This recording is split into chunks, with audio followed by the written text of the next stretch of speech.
la femme vient au monde, Satan a un objectif, sa destruction avant l'homme. Il veut posséder la femme, sinon la tuer. Pourquoi? Parce que toute femme égale enfantement. Dès qu'il y a enfantement, il y a postérité paternelle. La postérité peut être reformatée dans le ventre de la femme. Au village, dans nos villages, il n'est même pas encore formé. On lui donne la sorcellerie, à tel point que l'enfant, parfois ils sont jumeaux, il tue et puis il sort. Il tue l'autre et puis il sort.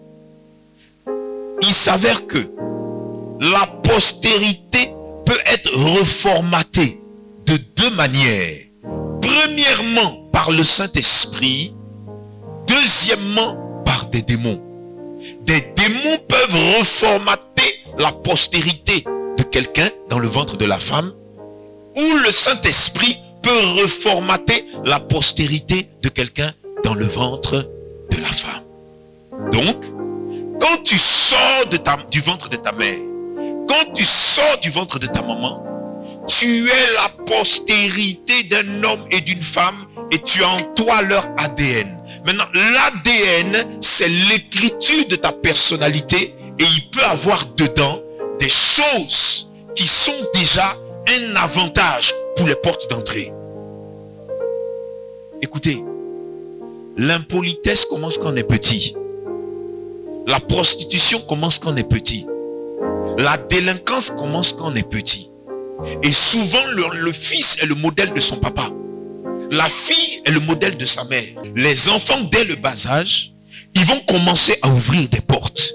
Ils doivent être observés parce qu'ils vont ouvrir des portes. Ils vont ouvrir des portes. Et parfois, on grandit en ouvrant pas mal de portes. Le problème de Satan et des démons, c'est comment diluer la lumière qui est en toi sur le plan spirituel.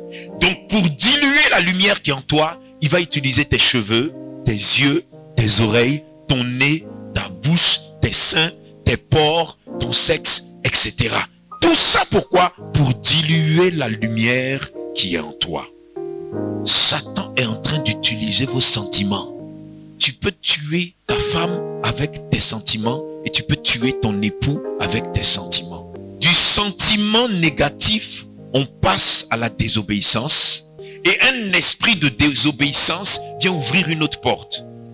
Donc, le sentiment qui est mauvais est une porte d'entrée et lui, il ouvre la porte à la désobéissance à la parole de Dieu, à l'Esprit de Dieu, au Saint-Esprit, à Christ. Il ouvre la porte de la désobéissance et la porte de la désobéissance, la petite désobéissance, va ouvrir la porte de la rébellion.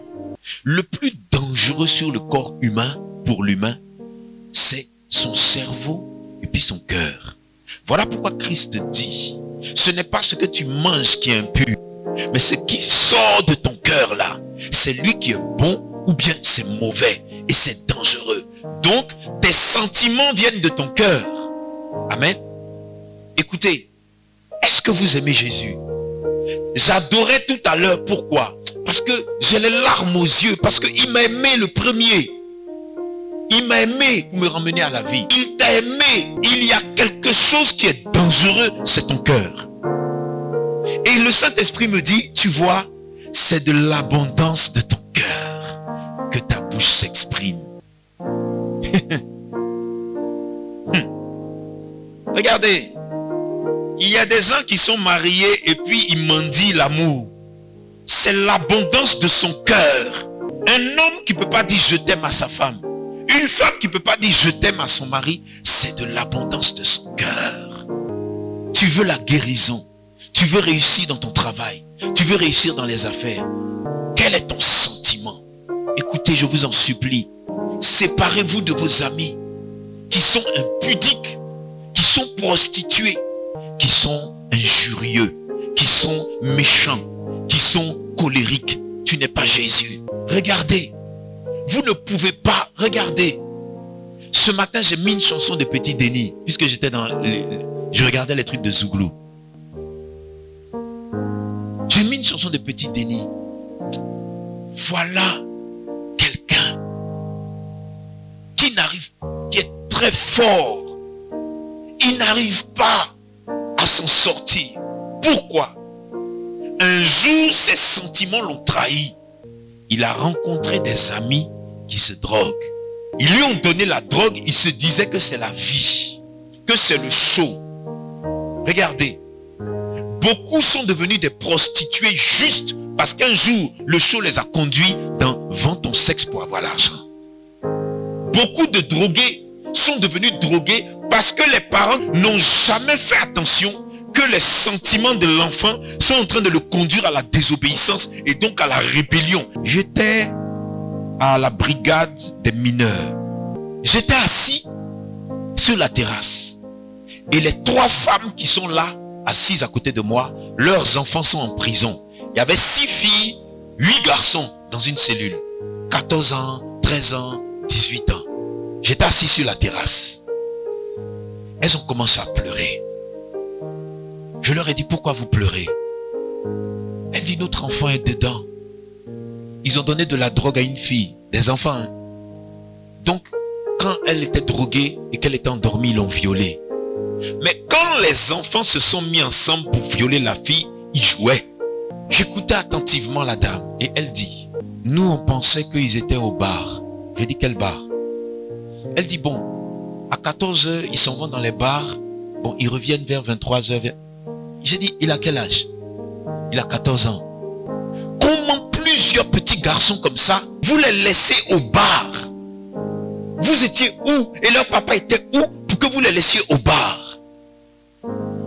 Maintenant, les sentiments, la désobéissance, la rébellion qu'ils ont là, ça les a conduits à ça grâce à un esprit. Ce que Satan voulait, c'est pour ça qu'on est ici. Ils sont dans une cellule. Ils sont à la Maca. Hein? Je n'ai jamais su qu'à la Maca il y avait des enfants. C'est un monsieur qui est, puisque je suis président des parents d'élèves d'une école depuis 8 ans, lui aussi il est pasteur. Il dit il est aumônier. Il m'a dit, il y a des enfants à la Maca. Et voilà ce qui arrive quand nous les parents, on a de mauvais sentiments, on est en désobéissance à la parole et donc on est des rebelles. On fabrique et on enfante des rebelles. Vous allez voir que Satan a commencé dans le fœtus de la femme. Ce qu'elle était, son enfant est venu l'être. Quand vous les abandonnez, s'ils se retrouvent à la prison, n'appelez personne. C'est de votre faute.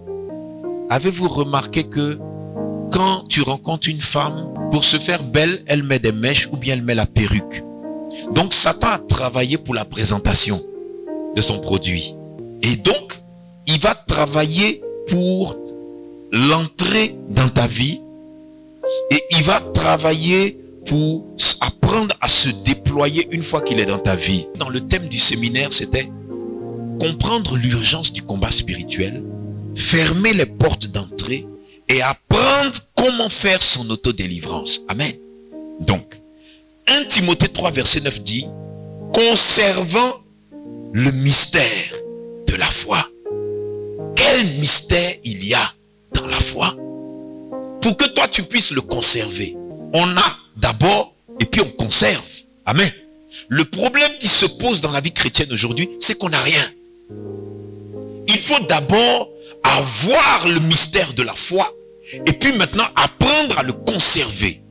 On a parlé pendant 3 jours des portes d'entrée et aujourd'hui on doit parler de comment en tant que chrétien tu dois faire ton autodélivrance. Tout homme de Dieu qui ne t'apprend pas comment t'affranchir n'est pas de Dieu. Pourquoi?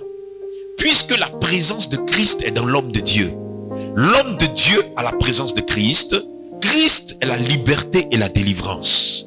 Yeshua, c'est délivrance. Et donc quand Gabriel a dit à Marie, il dit son nom veut dire délivrance. Lui il vient briser les chaînes de son peuple. C'est pas le peuple d'Israël, c'est l'humanité. Le mystère de la foi veut que avant que les portes d'entrée dans ta vie se ferment, il faut d'abord que tu acceptes Christ et que tu le reçoives dans ton cœur. Le problème, c'est que la plupart d'entre nous disent qu'ils sont en Christ et disent qu'ils marchent selon Christ et que Christ est dans leur cœur. Mais tu ne peux pas avoir Christ et avoir la vie que tu as parce que certains sont assis ici, ils ont des gars, elles ont des gars, et puis l'autre il a ses go. C'est pas possible. Christ dit, je suis le chemin, je suis la vérité, je suis la vie éternelle. Donc si tu acceptes Christ, tu acceptes la sainte parole de Dieu, c'est-à-dire que tout ce livre-là, tu l'acceptes. Si tu acceptes Christ, tu acceptes tout le livre, tu n'acceptes pas une partie. Et c'est ça le problème de la délivrance. C'est maintenant, il dit, je désire fermer les portes d'entrée que tu as pu ouvrir. Maintenant, il faut que tu saches qu'il y a le mystère de la foi. Connais-le parfaitement. Il y en a qui sont assis ici. Dans leur vie professionnelle, ils sont menteurs. Jusque dans sa moelle épinière. Tu n'es pas avec Jésus. Pour fermer les portes d'entrée ce matin. Pour la délivrance que nous allons faire ce matin par le Saint-Esprit. Change de vie. Tant que tu ne prends pas la décision de recevoir Christ, la parole, dans ton cœur, rien ne se passera. La question que je veux te poser de la part du Saint-Esprit, c'est est-ce que tu veux donner ta vie à Jésus? Mon fils, ça va? Délivrance aujourd'hui est mieux. Je vous en supplie, accepte-le comme ton sauveur. Maintenant, s'il est ton sauveur, il y a des règles, il y a des commandements, il y a des vérités, il y a des préceptes qui ne vont pas avec la vie que tu as. On n'accepte pas la parole de Dieu et on n'accepte pas Christ dans nos cœurs. Quand j'adore Christ, c'est pour de vrai. Il mérite qu'on l'adore pour de vrai. Dans le mystère de la foi que tu dois conserver, tu prends un engagement d'accepter Christ comme ton sauveur et ton rédempteur. Je suis en train de vous dire la procédure de l'auto-délivrance. Prière qu'on va faire tout à l'heure, c'est la procédure. Tant que la personne n'accepte pas, sa délivrance ne vient pas. Maintenant, une fois que tu as accepté, il dit, tu as une deuxième décision qui est primordiale, c'est 1 Pierre 3 verset 20, il dit, tu prends l'engagement, écoutez s'il vous plaît, quand tu as pris l'engagement d'une bonne conscience, de plonger dans l'eau, que tu meurs, tu ressuscites en Christ, tu ne peux plus faire des choses qui sont interdites par le livre de vie. Le problème, c'est qu'on le fait. On le fait. Tu es assise là, tu es assis, tu le fais. Et tu donnes des excuses à ce que tu fais. C'est très grave. Très grave. Quand on s'en va vous baptiser, vous pensez que c'est simple. C'est pas simple, hein? La Bible dit tu meurs en Christ. Donc il y a ce qu'on voit comme baptême. Tes péchés ne restent pas dedans. Mais la Bible dit que ton engagement déclenche quelque chose au ciel. Donc c'est cette chose-là qui est importante. Et c'est cette porte-là qui est importante. Et le symbole de la mort et de la résurrection déclenche la nouvelle naissance. Si ça déclenche ta nouvelle naissance, tu deviens fils d'un esprit.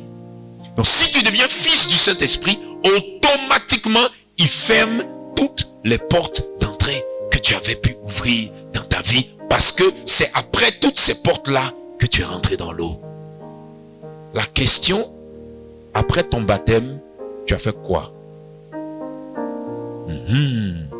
Après ton baptême, tu as fait quoi? Tu as fait quoi? Regardez, il y a des baptêmes ici que j'ai refait. Ils venaient de certaines églises. Il y avait la maladie. Mais pourquoi quand j'ai sorti les dames là de l'eau, automatiquement elles sont guéries? Parce qu'elles n'étaient pas chrétiennes. Je répète. Beaucoup de gens ont été baptisés en 1990, en 95. Maintenant, le péché même a dépassé la lourdeur et l'importance du baptême. Donc il n'y a plus rien de baptême en toi. Le symbole est mort. L'alliance est détruite et brisée.